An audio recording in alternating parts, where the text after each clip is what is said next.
David Staley. I don't know if you can see it or not, but we are in Ipswich, Massachusetts, and we are heading to the Clam box to get some clams.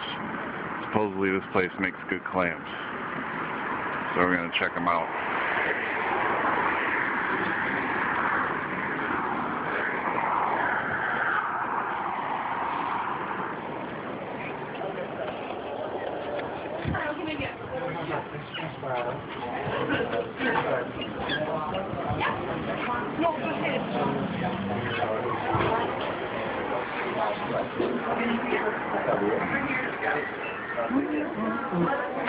Have a hamburger?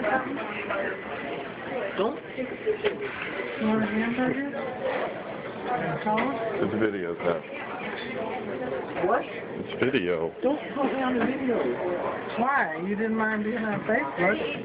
Yeah, kissing some girl. Oh, Mom, look. ATM. Oh my God! You know I can make you smile. You know I can make you smile. You'll embarrass me. What are we gonna get? We gotta figure out what we're gonna get. It works every time. Mom, I don't care. I don't care what you get. All the different shirts they have. What size?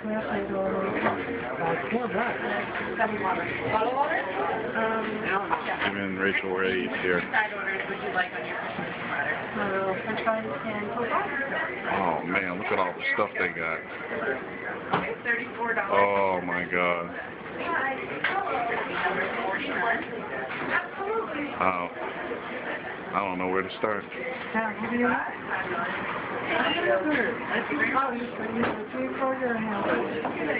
It's always a cheeseburger. He just forgets to say it.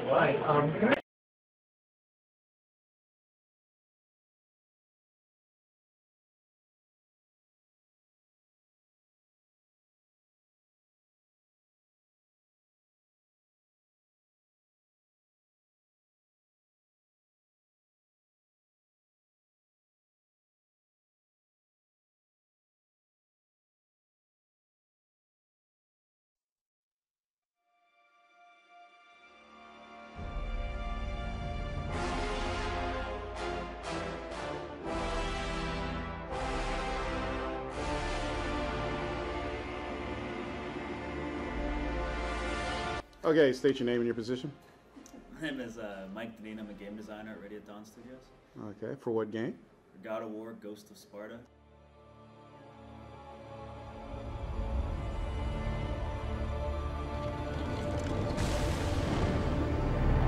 By the gods, what have I become?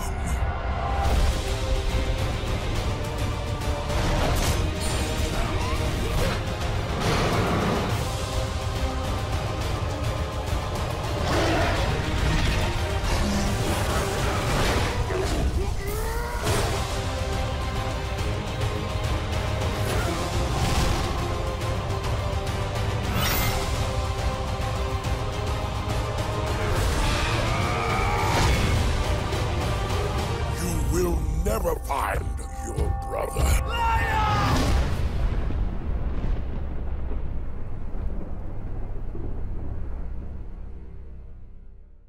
PlayStation. All right, tell me a little bit something about the game. Well, this God of War game takes place between God of War 1 and God of War 2, and it tells a really personal story about how a mortal becomes a god, and a lot of that has to do with confronting your mortal past. And in this game, we really go deep into Kratos' past and describe all the torment and all the different things he has to go through in order to move on and start God of War 2, where he's on the warpath to take out his father. Okay. Now, with every God of War game, it keeps getting better. And this is what, the 5th God of War game? Am I correct? Yeah, it's the 5th. How do you make it better than all the other ones? Well, we have a very solid foundation as part of it. All the God of War games have been very high-quality games. And now that we've had experience working on one with Chains of Olympus, we're able to take the lessons learned from that and move them forward and be able to really focus on the big moment, set piece kind of stuff, as well as the additions to the combat and the navigation and all those kinds of things. So it's it's just building upon what's already a solid foundation, and the result of that hopefully is something that is a lot better than the previous attempt. You gonna have a lot of puzzles in this game? The pacing of the game is such that you're always encountering something new. So whether that be a puzzle or a big moment with a character, a big story moment, or a big combat arena or a boss, it's all set up to never feel like you're doing the same thing over and over again. And, repetition is the enemy of fun. So this game certainly does have puzzles and all the stuff that you would expect out of a God of War game. With each game, you don't only have to outdo the gameplay, but also the graphics. And a lot of people will say that Chains of Olympus is probably one of the best looking PSP games. So what did you do in this game to make it look better? Well, fortunately we have an outstanding art team and, a very mature engine and programming team as well. And, a lot of lessons learned from Chains of Olympus. We're able to really, take our time over this 2-year span of working on this game and just really, utilize that PSP to its absolute maximum. We've been working on the PSP now for 6 years or so, a little over probably, and we really fully understand the capabilities of the system and have pushed it to the absolute limit. And fortunately for us, the art team and the entire team have really understood how to do that with this game. Now, how did you come up with the story for this game? I know if you watch cutscenes in God of War 2, they show you a lot of stuff that happened after God of War 1. Do you just take that and then fill in the rest of the blank spaces, or what? Well, we knew from the get-go that we wanted to tell a very personal story about Kratos, and then we were thinking about where in the timeline could we do that, and we realized there was a lot of information that has been thrown out there but not really answered, and the best spot to answer those questions was between 1 and 2, because there is that gap, and there is that, that piece of his history that hasn't really been explained yet. And so we kind of ran with that and went from there, and that's always been how we've wanted to do it. Now, as far as continuity goes, I saw a couple weapons in here that I haven't seen in any other God of War game. And how do you explain those? Well, we have a lot of new weapons and magics and abilities in this game, and they all, one big thing for us is to make sure that they all also contextually fit within the game and the universe of the game. Nothing is just haphazardly placed. Everything has a reason to be there and a reason to be taken and used by Kratos. One of those being the arms of Sparta, which is the spear and shield weapon that Kratos used back in his old Spartan army days. It's once again going back to his past and reliving that moment in history with what he knows now. And it adds, gameplay-wise, it adds, a ranged ability, it adds a moving defense, it adds all kinds of stuff that he hasn't had. At least in a while, and is our take on it as well. And the other magics and stuff were just different kind of types of gameplay that we thought would really fill out the combat and really fill out the entire experience for both casual and hardcore gamers alike. And how long have you been working on this one?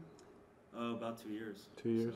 So you pretty much started, what, a year after? No, it wasn't quite a year. It was shortly after Chains of Olympus. Yeah, we had enough time to take a breather and really think about how we wanted to proceed from there as far as making this a much better game in our estimation. So we, once we realized we were given that opportunity, we're really excited about starting it up.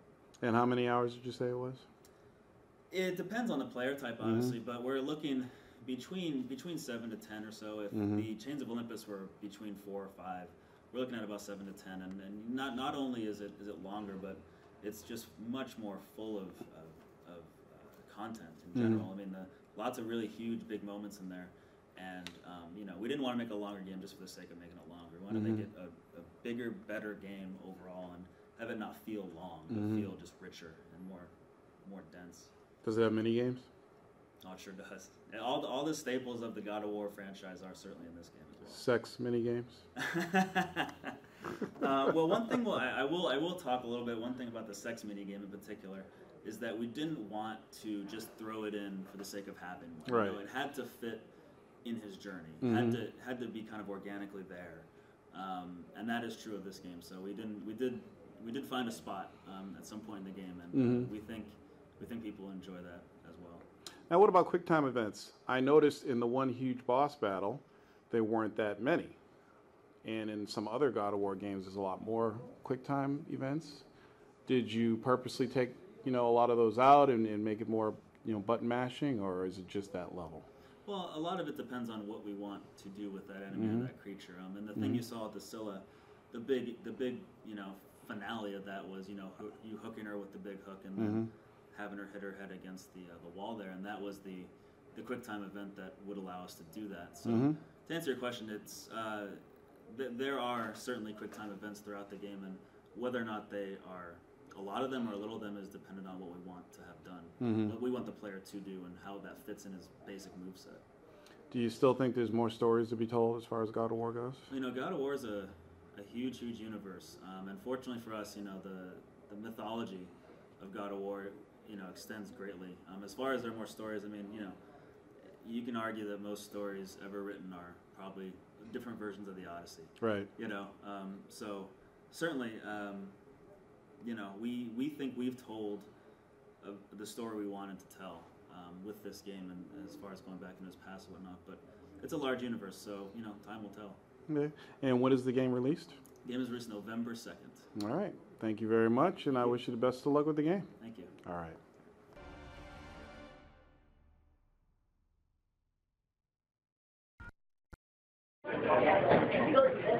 And there it is.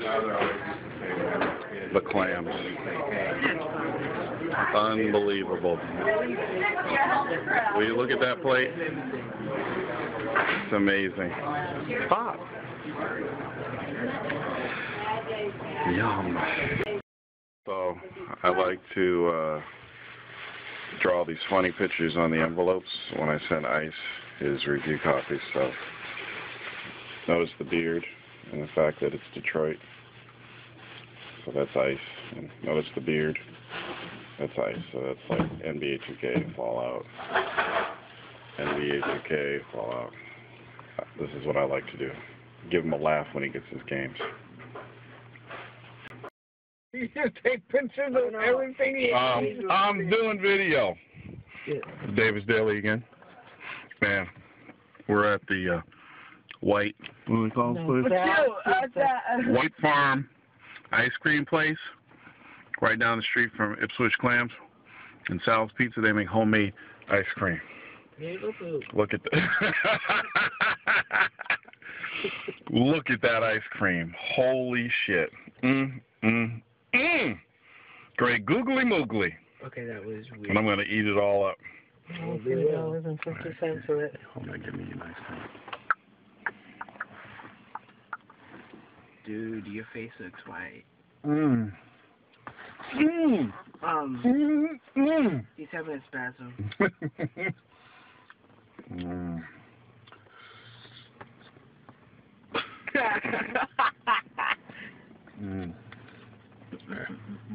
You blinded me. Did you record? You didn't record. Bitbag TV, where originality meets gamers.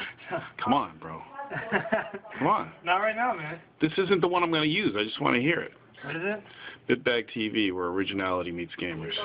No, I don't feel like saying that. I won't use it. Come on. I'm reading. I thought we were boys. We are. Originality meets what? Where gamers meet originality. Where originality meets gamers. Now I'm confused. Bitbag TV, where originality. The cue cards. Bitbag TV. Yeah.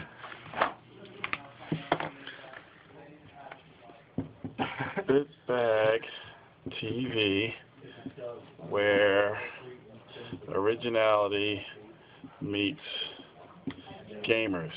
Okay? Go. Quick, so I can get back to work. Alright, Bitbag TV, where... What did you call it? Bitbag TV, where originality meets gamers. Okay, now look at the screen and say it. No. Come on, come on. I'm not going to use this. Bitbag TV, where originality meets gamers. Awesome. Can I use that one?